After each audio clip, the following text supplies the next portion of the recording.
There is a tree that produces food for 100 years without replanting. It needs no fertilizer, no pesticides, no irrigation once established.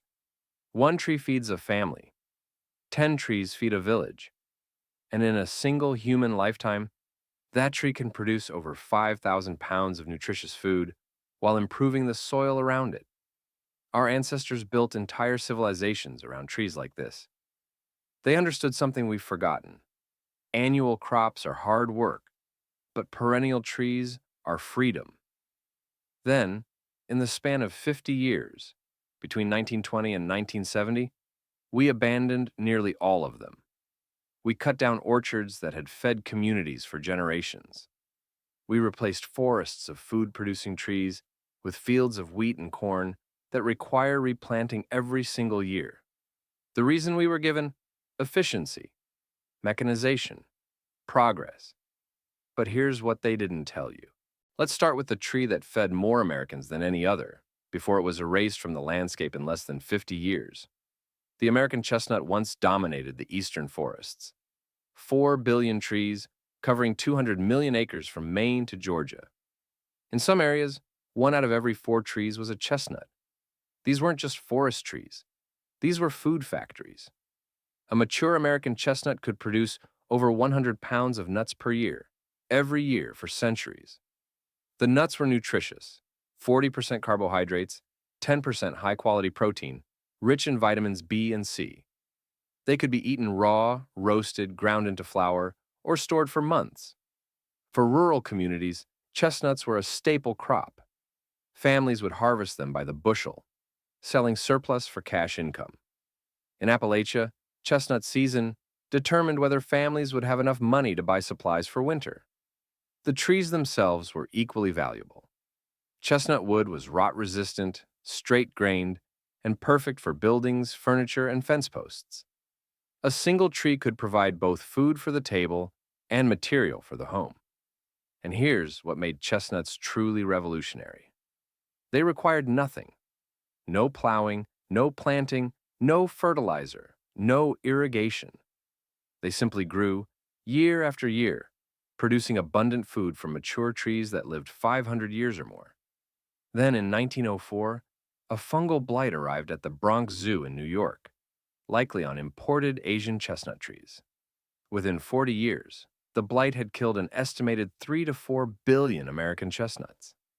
By 1950, the American chestnut was functionally extinct as a canopy species. The trees that had fed millions for thousands of years were gone. But here's the question no one asks. Why weren't they replanted with blight-resistant varieties? Why wasn't the same agricultural research infrastructure that developed hybrid corn deployed to save the chestnut? The answer is timing.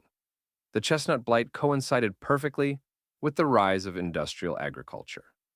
The 1920s through 1950s saw massive investment in mechanized annual crops: wheat, corn, soybeans. These crops required tractors, chemical fertilizers, and eventually pesticides. Chestnut trees required none of these things. They represented a form of agriculture that made people independent rather than dependent on industrial inputs. So, when the blight arrived, there was no coordinated effort to save the chestnut, no government program to breed resistance, no agricultural emergency declared.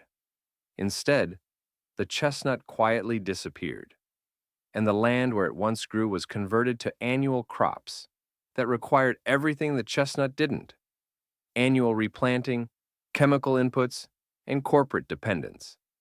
The chestnut wasn't alone. Across America, throughout the same period, dozens of perennial food trees were systematically removed or abandoned. Mulberry trees, which had been planted along every homestead and town square, were cut down. The official reason? They were messy. The reality? They produced abundant fruit for months without any inputs, making them worthless to an agricultural system based on annual sales. Persimmon trees, native to the eastern U.S., which produce sweet, nutritious fruit and require zero maintenance, were cleared for row crops. Pawpaw trees, the largest native fruit in North America, which provided custardy tropical flavored fruit rich in vitamins and protein, disappeared from cultivation despite thriving in forests. Black walnut, butternut, hickory, hazelnut, all trees that produced nutritious food for decades or centuries, were systematically removed from agricultural planning. The pattern is unmistakable. Between 1920 and 1970, American agriculture shifted almost entirely from perennial systems that required minimal inputs to annual systems that required maximum inputs. This wasn't accidental. This was agricultural policy. And it wasn't just America. In the Pacific Islands, breadfruit trees had been the foundation of food security for thousands of years. A single breadfruit tree produces 200 to 300 fruits per year, every year, for 50 to 100 years. Each fruit provides starchy carbohydrates equivalent to several potatoes.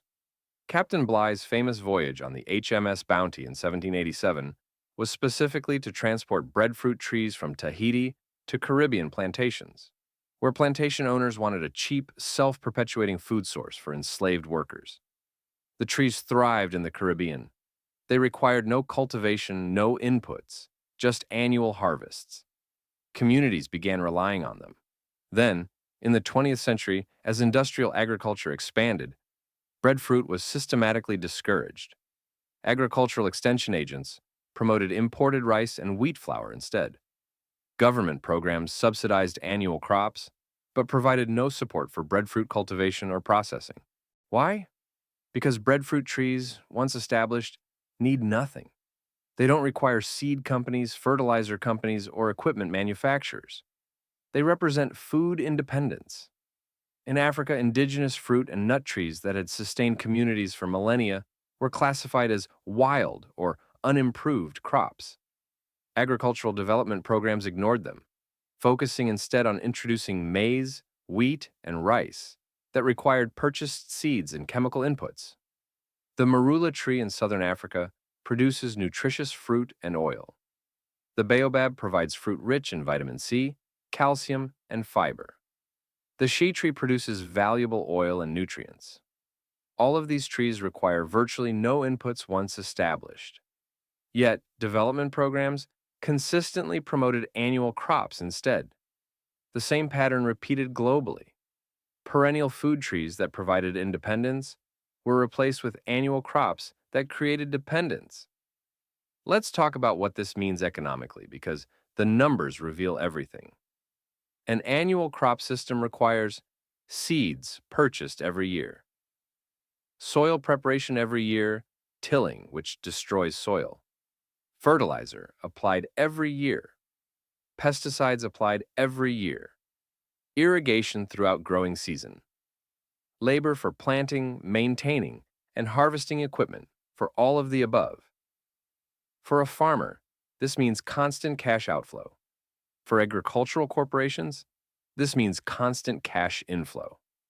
Now consider a perennial tree system. Initial planting. One-time cost. No annual replanting, minimal fertilizer after establishment. Trees mine nutrients from deep soil. Few pest problems. Mature trees develop resistance. Minimal irrigation after establishment. Deep roots access groundwater. Labor only for harvesting. Food production for 50 to 500 years, depending on species. For a farmer, this means minimal cash outflow after establishment. For agricultural corporations, this means virtually no ongoing cash inflow. The difference is staggering. A corn farmer might spend $300 to $500 per acre annually on seeds, fertilizer, pesticides, and fuel. That's $300 to $500 per acre flowing to agricultural input companies every single year. A chestnut orchard, once established, might require $50 per acre in labor for harvest. No seed purchases, no fertilizer, no pesticides. That's $450 per acre not flowing to agricultural input companies every single year. Multiply that across millions of acres over decades, and you understand why perennial food systems disappeared. They weren't less productive. They were less profitable for everyone except the farmer. But we were told annual crops were more productive, more efficient, necessary to feed the world. Let's examine that claim. A mature chestnut tree produces 100 plus pounds of nuts per year. An acre can support 50 to 80 chestnut trees when properly spaced. That's 5,000 to 8,000 pounds of food per acre, annually, for decades, with minimal inputs. An acre of corn in modern industrial agriculture produces about 10,000 to 12,000 pounds of grain under ideal conditions with maximum chemical inputs. So, corn appears more productive by weight. But that comparison ignores critical factors. Chestnuts are 40% carbohydrates, 10% protein, rich in healthy fats, vitamins, and minerals. They're human food in their natural state. Corn is mostly processed into animal feed, ethanol, or industrial products. Only a fraction becomes direct human food. The protein quality is incomplete. The nutrient density is lower. Chestnuts require no annual inputs after establishment. Corn requires hundreds of dollars per acre in annual inputs. Chestnuts improve soil over time through leaf litter and nitrogen fixation from associate species. Corn depletes soil, requiring increasing chemical inputs to maintain yields. Chestnuts provide habitat for wildlife, prevent erosion, sequester carbon, and improve water quality. Corn monocultures destroy habitat, increase erosion, release carbon, and pollute waterways. When you account for true costs and true benefits, perennial systems aren't just competitive with annual systems, they're superior. But superiority wasn't the point. Control was. Here's what proves the conspiracy wasn't theoretical. It's ongoing. In the 1990s, researchers began breeding blight-resistant American chestnuts by crossing survivors with Chinese chestnuts. The hybrid trees show strong blight resistance while maintaining American chestnut characteristics. These trees could be planted now. Orchards could be established across the eastern U.S. Within 20 to 30 years, chestnut production could resume on a massive scale. But there's virtually no institutional support, no USDA programs promoting chestnut orchards, no agricultural subsidies for perennial tree crops, no research funding comparable to what annual crops receive. Meanwhile, the USDA spends billions supporting corn, soy, and wheat production. The infrastructure is entirely built around annual crops. Or consider the mulberry. Research from universities shows that mulberry trees produce 3 to 5 tons of fruit per acre annually with zero inputs. The fruit is rich in antioxidants, vitamin C, iron, and protein. The leaves are edible and highly nutritious, used in traditional Asian cuisine and as exceptional livestock fodder. Mulberry trees grow in every climate zone in the U.S. They're nearly impossible to kill, thriving in poor soil, drought, and neglect. They produce fruit for 20 to 30 years minimum. Yet, there's no commercial mulberry industry in America. No breeding programs, no promotion. Mulberries remain backyard trees or weed trees rather than recognized crops. Why? Because a tree that grows anywhere produces abundant fruit without inputs and feeds both humans and animals for decades, represents everything industrial agriculture opposes. The same pattern applies to persimmons, pawpaws, pecans grown as forest crops rather than orchard monocultures and dozens of other species. Now let me introduce you to the tree that terrifies chemical agriculture more than any other. Moringa oleifera, the miracle tree. Moringa grows in tropical and subtropical regions. It grows incredibly fast, up to 15 feet in the first year. It produces edible leaves, pods, flowers, and seeds. And here's what makes it revolutionary. The leaves contain more protein than eggs, more vitamin A than carrots, more calcium than milk, more iron than spinach, and more potassium than bananas. Gram for gram, moringa leaves are among the most nutritious foods on Earth. The tree grows in terrible soil. It thrives in drought. It needs virtually nothing. You can harvest leaves continuously. The more you cut, the more it grows. One tree can provide nutritious greens for an entire family. In regions facing malnutrition, moringa could solve food security problems in a single growing season. Plant the trees, wait a few months, harvest leaves continuously forever. So why isn't moringa planted everywhere it can grow? The official answer: lack of awareness, cultural unfamiliarity, limited commercial markets. The real answer: moringa makes nutritional supplements, vegetable production, and agricultural inputs obsolete. It's the ultimate food sovereignty plant. If communities in Africa, Asia, and Latin America understood they could plant a tree that provides complete nutrition forever without purchasing seeds, fertilizer, or supplements, billions of dollars in agricultural and pharmaceutical sales disappear. That's why moringa remains alternative despite overwhelming evidence of its value. So here's what this means for you. If you have space for a tree, you have space for food sovereignty. A single fruit or nut tree, properly chosen for your climate, can produce food for decades. That's decades without purchasing that food. Decades without depending on grocery stores. Decades without exposure to price inflation or supply chain disruptions. Here are the trees that work in various climates. Cold climates, zones 3 to 5. Hazelnuts, produces for 50 plus years. Nutritious nuts, cold hardy. Apples, hundreds of varieties, stores for months. Produces for 30 to 40 years. Plums, cold hardy, abundant production, requires little maintenance. Pears, produces for 40 plus years, stores well. Black walnuts, native, requires no inputs, produces for centuries. Temperate climates, zones 6 to 8. Chestnuts, if blight-resistant varieties available. Persimmons, American varieties, native, incredibly productive. Pawpaws, native, unique fruit, shade-tolerant. Pecans, long-lived, high-value nuts. Mulberries, fastest fruit production, nearly indestructible. Figs, produces 2 crops per year in many areas. Warm climates, zones 9 to 11. Moringa, if above freezing, fastest nutrition production. Avocados, healthy fats, high-calorie fruit.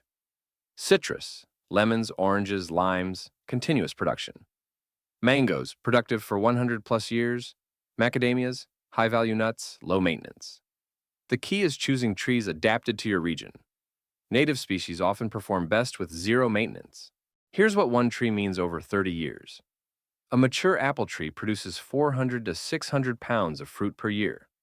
Over 30 years, that's 12,000 to 18,000 pounds of fruit. At grocery store prices of $2 to $3 per pound, that's $24,000 to $54,000 worth of food from a tree that costs $25 to plant. A chestnut tree produces 100 plus pounds per year for 50 to 100 plus years. That's 5,000 to 10,000 plus pounds of nutritious food over its lifetime, worth tens of thousands of dollars from a tree requiring virtually no inputs after establishment. But the value isn't just monetary, it's security. It's knowing that no matter what happens to supply chains, food prices, or economic systems, you have a tree producing food. That's sovereignty. And that's exactly what the chemical agriculture system cannot allow to spread. Because if enough people understand this, the entire model collapses. Of course, there are barriers. Trees take time. An apple tree might not produce significantly for 5 to 7 years. A chestnut might take 10 to 15 years to reach full production. Industrial agriculture wants you to think in annual cycles. Plant this spring, harvest this fall, buy again next spring. Trees demand thinking in decades. But here's the reality. The time will pass anyway. If you plant an apple tree today, in 7 years, you'll have an established tree producing hundreds of pounds of fruit annually. If you don't plant it, in 7 years, you'll still be buying apples from the store. Another barrier: knowledge. Most people don't know how to grow trees, prune them, manage them.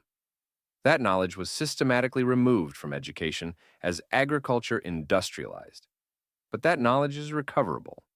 University extension services, permaculture resources, and traditional orchardists still hold this information. The third barrier: immediate financial pressure. If you're struggling financially, investing in a tree that won't produce for years feels impossible. But consider, a $25 fruit tree, even if it takes 7 years to produce, will provide food worth thousands of dollars over its lifetime. Few investments return better than that. We were told that annual crops and chemical agriculture were necessary progress, that abandoning perennial food systems was the only way to feed the world. But the evidence tells a different story. We abandoned trees that fed people for centuries because they couldn't be controlled, because they made people independent, because they represented food security that didn't require annual purchases of seeds, chemicals, and equipment. The American chestnut didn't disappear because we couldn't save it. It disappeared because saving it wasn't profitable for the agricultural industry being built. Mulberries, persimmons, pawpaws, and dozens of other trees weren't abandoned because they failed. They were abandoned because they succeeded without corporate dependence. And trees like Moringa aren't promoted despite their extraordinary nutrition, because that nutrition threatens pharmaceutical and supplement industries. Every tree that produces food for decades is a threat to a system built on annual sales. But here's what they can't control: your decision to plant a tree. One tree. In your yard, your community, your land. A tree that will outlive you, feeding your children and grandchildren long after you're gone. That's the most radical act of resistance available. Not protest, not petition. Planting. If this video revealed why we abandoned the trees that fed humanity for millennia, share it with someone who needs to understand what was taken from us. Hit subscribe because next week we're exposing the perennial vegetables that grow like weeds and why seed companies had to erase them. Drop a comment. What tree are you planting? I want to know who's rebuilding what they destroyed. They replaced infinite food with annual dependence. But we can plant our way back to freedom, one tree at a time. Until next time, remember, the answer to food insecurity was never more chemicals. It was trees.